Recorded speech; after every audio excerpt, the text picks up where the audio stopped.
One of the things that I am most excited about this year, and I know that my board president will share in this sentiment with me as well, is we have changed the way that we think about goals through a training process called Student Outcome Focused Governance. Student Outcome Focused Governance essentially means that the majority of your focus is on student outcomes. On student outcomes. Now let that resonate for just a minute. Outside of student outcomes, everything else is noise. I see some nods. I have some people that agree with me on that. I see a whole lot of nods. I need to say that again. People like that statement. Outside of student outcomes, everything else is noise. Because at the end of the day, are our students getting what they need? So the board made a really bold move. And I am so pleased to work with them as we work together through this process, because it truly is a process, because it is retraining a way of doing business. When you think about student goals first, and then recognize that the other things are important, but they can just be the noise, you have to operate differently. And that is tough. It's really tough. But in December, our board voted on our goals for the next few years as student outcome focused goals. So are the other areas important? Of course. Is there other academic data there that's important? Yes. But at the end of the work that we do, if we show improvement in these areas, then we are meeting the expectation that the board has set for us around goals.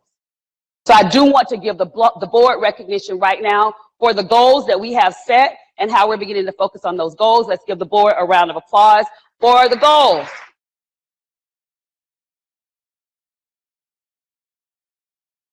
At the same time, it's important as we go to our goals, if we go to the next, it's at the same time that we think about our goals, the board, who reports to the community, went to the community to say, what is important for you?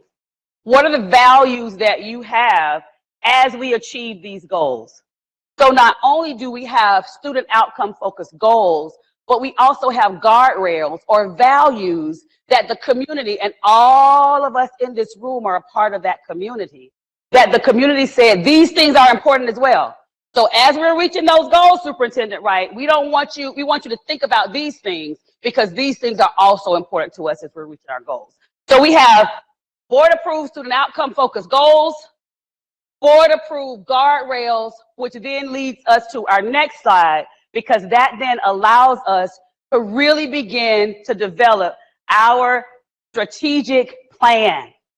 I'm so excited about this work. So if you're in the room and you're involved in any of the work and strategic plan, or if you're in your buildings, don't want to leave you out in your buildings out there. Don't want to leave you out. So if you are involved in any of the strategic plan work that we did over the course of several months, let me get you to give yourselves a round of applause for that work. Okay, several were. It takes us to 5 areas to focus on. I'm going to say it first. I want you to say it after me. Fair enough? And hopefully you see yourself in these 5 areas. The first is support our students. What's the first? That was pretty weak. That was pretty weak. Let's try it again. The first is support our students. What is the first? That was better. The next, equip our educators. What's the second? Yes. The third is connect our community. What is the third? The fourth, ignite innovation. What is the fourth? And the fifth is optimize operations. What is the fifth?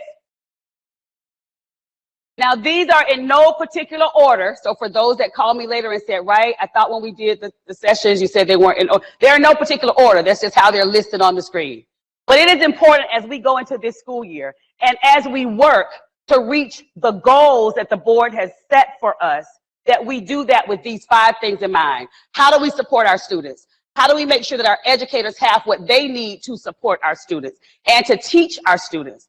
Connecting with our community. What does that look like for us, and how do we continue to engage and connect with our community? What does it mean to ignite innovation, and how do we pull that innovation out of our children? And of course, optimizing operations. Whether we're looking at buses, whether we're looking at payments on time, whether we're looking at security and getting badges, how do we make it optimal so that that does not become a barrier to reaching the goals that we set for students? And that's where we want to bring everyone in so that as we go through this time together, we are focused on those 5 things. Next, please.